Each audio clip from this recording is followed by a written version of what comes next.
Good morning. நீங்க பாக்குறது நம்மளுடைய கான் தான். சோ இந்த கான்ல இருக்கு பாத்தீங்களா இந்த த்ரெட் மாதிரி. சோ இந்த த்ரெட்டை வச்சுதான் நம்ம என்ன பண்ண போறோம், இன்னைக்கு ஒரு சூப் ரெடி பண்ண போறோம். சோ அந்த த்ரெட் தேவையான த்ரெட் எல்லாம் ரெடி பண்ணி வச்சிருக்கோம். அண்ட் இது கூடவே என்ன பண்ண போறோம்னா நம்மளுடைய பீட்ரூட்லாம் இருக்கு இல்லையா, beetroot, carat and tomato powder. So இதுதான் நம்ம ஜேடிஎஃப்ல ரெடி பண்ணிருக்காங்க. சோ அந்த பவுடரையும் மிக்ஸ் பண்ணி இன்னைக்கு ஒரு அழகான நம்மளுடைய ஃபைபர் கண்டென்ட் நிறைந்த ஒரு சூப் தான் இப்போ பார்க்க போறோம். ஓகே, இப்போ நம்ம வந்து தண்ணி ஊத்திருக்கோம். சோ இதை வந்து என்ன பண்ண போறோம்னா, இது கொஞ்ச நேரம் பாயில் ஆன பிறகு நம்ம இதுல இருந்து ஒரு 2 ஸ்பூன் எடுத்து இதுல போட்டு பாயில் பண்ணிட்டு கொத்தமல்லி கருவேப்பிலை எல்லாம் போட்டுட்டு நமக்கு தேவையான சால்ட் போட்டு நம்ம குடிக்க போறோம். ஓகே ஃப்ரெண்ட்ஸ், இப்போ ஒரு 4 சின்ன உள்ளியை நான் கட் பண்ணி வச்சிருக்கேன். சோ கொஞ்சம் கருவேப்பிலை, இது வந்து நம்மளுடைய பீட்ரூட், கேரட் அண்ட் டொமேட்டோ சேர்ந்த பவுடர் தான். சோ இது வந்து ஒரு 2 ஸ்பூன். இப்போ பாருங்க, நம்மளுடைய கார்ன் அழகா வந்து கொதிச்சு அந்த கார்னோட த்ரெட் இந்த ஸ்மெல் அழகா வருது, கார்ன் ஸ்மெல். ஸோ 2 ஸ்பூன் போட்டாச்சு. இது கூட நம்ம கருவேப்பிலை, ஆனியன் போட்டுக்கலாம்.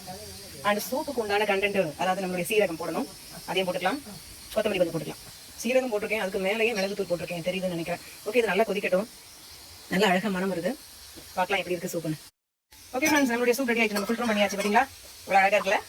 ஸோ நல்லா அழகான ஒரு ரிச் சூப் மார்னிங் நமக்கு குடிச்சா நல்லா அழகாக ஹெல்த்தியாக ஆரோக்கியமாக அந்த நாள் நம்மளுக்கு ரொம்பவே நல்லா இருக்கும். நீங்களும் இந்த மாதிரி ட்ரை பண்ணி பாருங்க. Bye friends.